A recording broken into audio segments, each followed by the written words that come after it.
Hey guys, it's Rush. Hope we're doing well. Welcome back to the channel. It's been a good while since I've done any actual Street Fighter 6 sort of tech conversations about the game.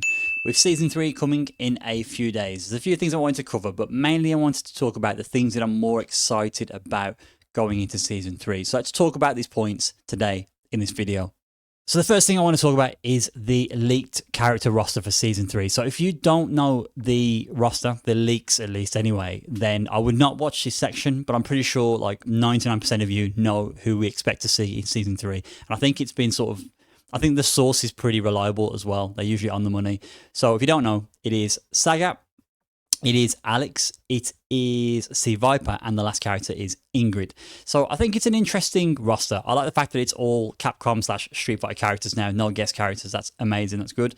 But for me, if you don't know this, I played, this was casual by the way, I was casually playing Street Fighter. I've played Street Fighter for my entire life. Street Fighter 4, I was playing Street Fighter 4 casually, and the character that I preferred the most in that game was actually Sagat. So when I played Street Fighter 5, my first serious fighting game, I wanted to play Sagat in that game, and he wasn't in the Season 1 roster. He wasn't part of the DLC. He didn't get added to the game until Season 3, I think it was. So I stumbled on Ken, and Ken became sort of my character in Street Fighter 5. So seeing Sagat return in Street Fighter 6 is interesting, and I'll explain why. It's because I'm hoping they do Sagat more like Street Fighter 4 Sagat rather than Street Fighter 5. Street Fighter 5, he was quite sluggish, quite slow. He looked a bit funky as well. He was very tall but very like slender. He was still like a beefy version. Sagat's always beefy, but you know in Street Fighter 2 where he was like lanky, skinny, but still muscular. In Street Fighter 4, he had more of like the Street Fighter Alpha look where he was tall but really like massive amounts of muscles, just really big. And I like that design in terms of aesthetics, but also the way he played in Street Fighter 5, Street Fighter 4. So in Street Fighter 4, from what I remember, and again, I was very like casual, I didn't really know the game very well. He was slow, but he had fast for him, backdash, forward dash, and he could get in on people with his EX Tiger knee. So that was like a good get-in tool plus frame tool. It made him very mobile, I felt, and his carry abilities in Street Fighter 4, I feel like he not moved, but he had a lot of range with the carry cancels. He had that in Street Fighter 5, but I just feel like the overall design in Street Fighter 5, he was quite slow, sluggish. He just felt more tanky, if that makes sense. So I'm very intrigued to see Sagat in Season 3, if the leaks are true. Alex as well. I think Alex is interesting because I feel like he is quite a popular character. He's another grappler. Everybody likes grapplers. If you don't play grappler, then you don't like grapplers. And we all know grapplers in Street Fighter 6 are quite scary. But I feel like Alex being a fan favorite, and he's quite I won't say interesting character, but he's quite a exciting character, I guess. You know, being a wrestler and stuff. He is. I mean, whenever people see Alex on the screen, they do lose their minds. And when he does crazy stuff, like people lose their minds even more. So I feel like he'll be a welcome addition from the perspective of really just shaking up the cast, making the cast a bit more diverse, a bit more vibrant type thing as well. C Viper, I don't know much about. I am a little concerned. I've seen the Street Fighter 4 footage, but I feel like the way she's designed, the way she looks, I can imagine her fitting directly into Street Fighter 6. Ingrid is a character I don't know much about. The design, aesthetics, and the normals I've seen in other games is very similar to Karen from Street Fighter 5, for example, but her specials are very different. She has like a projectile in some situations. She has like flash kick type attack as well. So her specials, I don't know the character too well, but her specials look a little all over the place. To me, she looks like she's going to be very annoying if she has that sort of design, those moves in Street Fighter 6. It looks like it's quite a slow fireball that moves upwards as well. So that doesn't look like fun. But I think all four characters will add a lot more flavor to the roster. And I don't know if you agree, but I feel like the roster right now is still quite lackluster. The characters all play and feel very similar for the most part. And we need some more diversity in the cast. So the next thing on my list is the inclusion of Switch users to the playbase. So Switch 2 releases, well, it becomes active if you haven't already bricked your Switch 2. It becomes active on the 5th of June. And Street Fighter 6 is actually one of the release titles. So Street Fighter 6 Season 3 releases with Switch 2. So I feel we will see an increase of players. My concern with this is if players are not playing wired, then we're going to have an increase of of Wi-Fi opponents. For me, I don't know about you guys, but for me, if I see Wi-Fi, generally I don't accept unless if I don't check before accepting the match when I'm playing ranked. So I think we will see a pretty significant increase in players overall. I think if, you know, people that are buying the game know Street Fighter, or at least if they're part of the community, watch the content, they may understand that playing wired is better. I have to say, Street Fighter 6 actually isn't too bad when you're playing on Wi-Fi, but I've noticed more recently when I accept Wi-Fi, I run into more players with lag spikes and things, so I stay away from it now. It's just not worth it. But yeah, I think the fact that we'll have another pool of players joining the game is always a good thing. It increases the player base, more variety, more MR. If you're grinding in EU, and you may notice it's the same sort of people online most of the time. I have to say, my matches, I'm always running into very different people. There's a lot of people playing in EU. But yeah, it'll increase the player base, and I think that's a real good thing. And it also means more people watching content. It means more people in the stream. So that's a really good thing for us all, I feel. So Switch 2 users, make sure you play wired, but welcome on the 5th of June. It would not be a pre-season video if I didn't talk about buffs and nerfs. Buffs and nerfs. Well, for me personally, I'm not going to go too ham with this, but across the board, I'd like to see some of the janky stuff watered down a bit. So I'm talking about things like Jinrai kicks, Manon's hurtbox on whiff, Lily full stop, Kim stand heavy punch and her slide, light hash Geki, DJ's OD fireball being a full screen launcher and beating other OD projectiles, Rashid level 2, just Cammy in general. Of course, how could I forget Mai's OD fans, Guile and Dalsim not having to worry when they're in burnout, Honda stand medium punch, Akuma demon flip, Aki's damage output. So being just a bit more serious, but you get the idea of what I'm sort of saying. Not everything on that list is actually like needs addressing, but I feel like some of those things of that nature in the game, I do feel like need some looking at and some slight tweaks still to get them just right. Because what I find is a lot of players who are playing the game, and these are like lower MR players. I say lower, I'm talking like 15 to 1600 MR. If you're in that sort of remit, even 1700, there's players that are having success, not success where they're climbing really high, but they're having a decent level of success, and all they're doing is just spamming particular moves throughout the entire set. And it's very hard to shut down, even if you've got counterplay, to do it consistently with the array of things going on in the game. And when you're trying to manage a meter, it's very challenging to overcome certain styles where that people rely on those types of things. So I feel like some tweaks to those is warranted. I hope there is some balancing done across the cast. It's not just particular characters. Some characters do need addressing. For example, my OD fans, I think if that doesn't get sorted in Season 3, I think we're all going to crash out. But that's an obvious one. But there are some other things that need looking at. I'd like to see Capcom make some tweaks. Buffs are fine, but not where, again, you add new features into the game. They're extremely powerful. New characters in the game with powerful mechanics that are just overwhelming, are way too strong, and players don't need to do anything else with the character other than that particular thing or those few things to have success.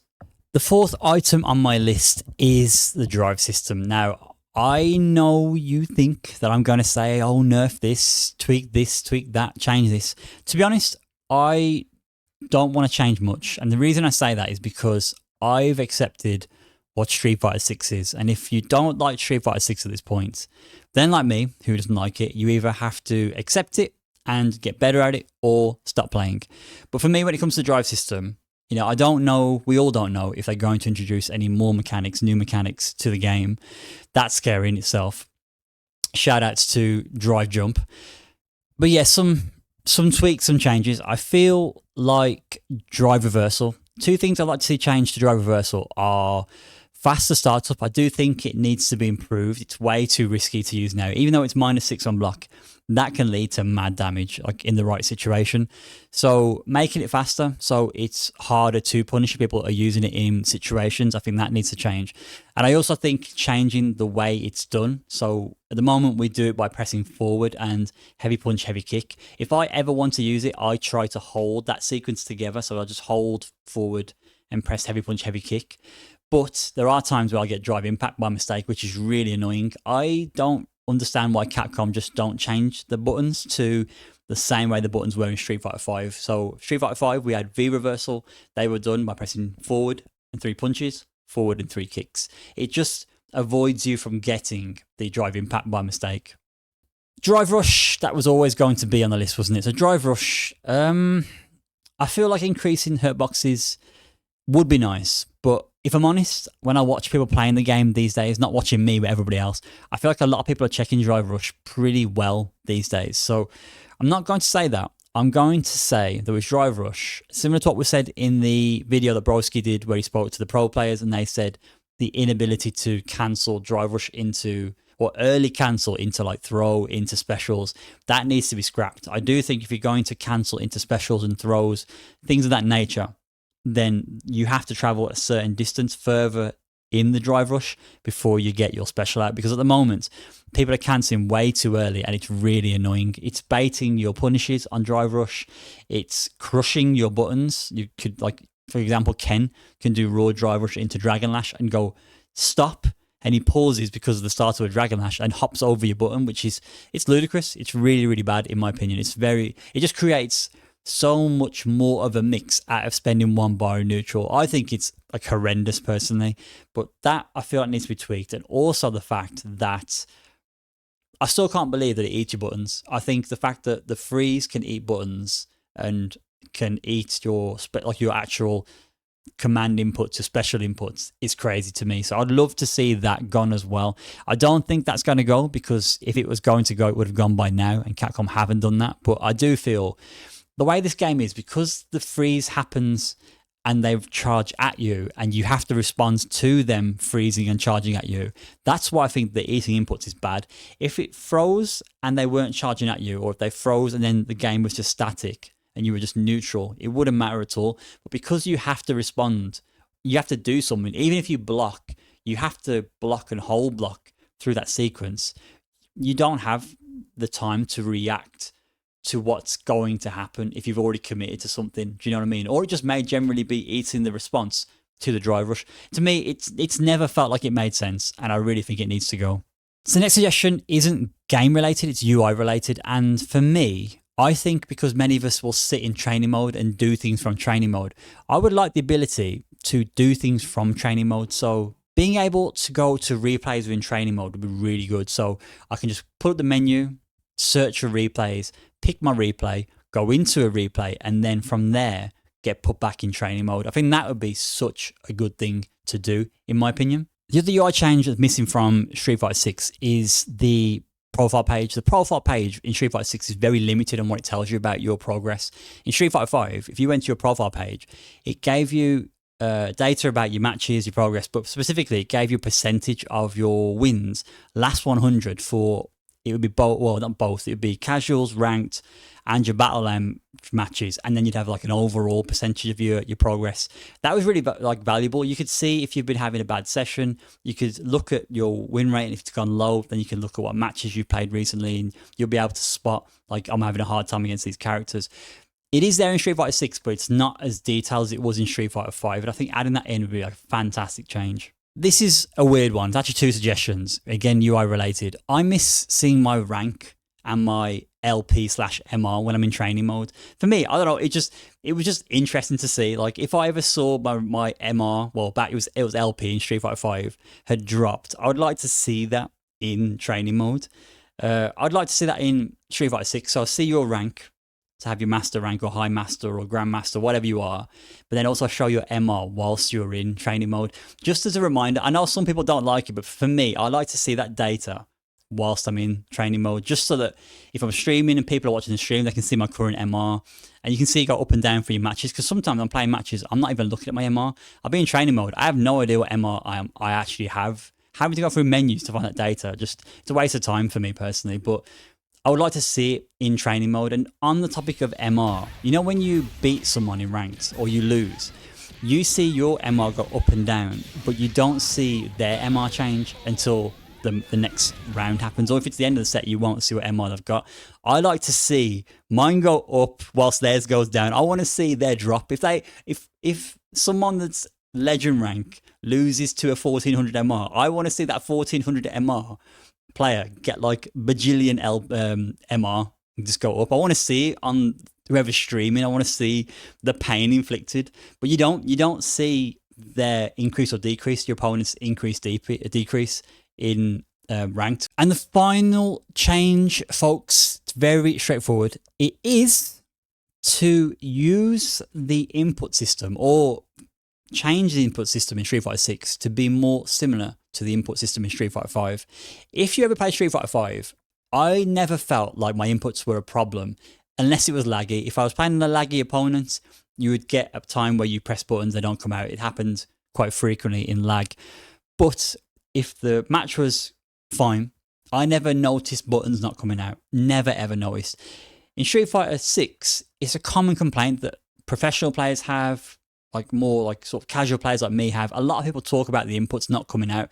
These times where you're doing EXDP or you're doing like a parry on Wake Up, Wake Up's the most common culprit for this, and it doesn't come out, which it doesn't feel good to me. I don't know if it's because the input window is reduced or the timing shifted. I don't really know why it happens, but it's a common complaint that we all have. And it happens in combos as well. I've noticed a lot of people get drops in combos, and it's just bizarre to me. It's very bizarre. Going back to Street Fighter 5, I never experienced those issues. You'd occasionally miss your Wake Up reversal sometimes, but it was very generous in terms of the input to get that.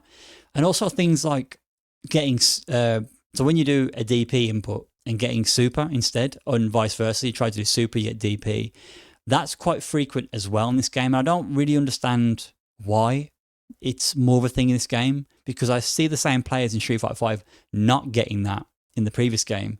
So it's more of a thing in this game. So I personally think that the Street Fighter 5 input system was really clean. It was really nice. So whatever we've got in Street Fighter 6 doesn't feel that great. So it will never happen. But if Capcom were to tweak the inputs in the game to be a little more consistent, whatever that consists of for them doing, that would be great.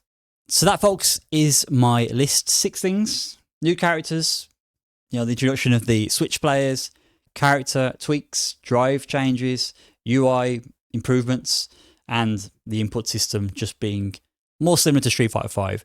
Those are my suggested changes. Are you surprised that I didn't just sit here bashing the game? I'm surprised I didn't, but that for me would make the game a much better experience. Let's see. The update is around the corner. I actually think the update comes out on the 4th of June. I saw a communication from Capcom saying 4th of June, a day early, which is kind of cool. But yeah, that's my suggested changes. What do you think about my changes? What do you want to see in Street Fighter 6? Let me know in the comment section. Hope you enjoyed the video, and I'll catch you in the next one. Take care.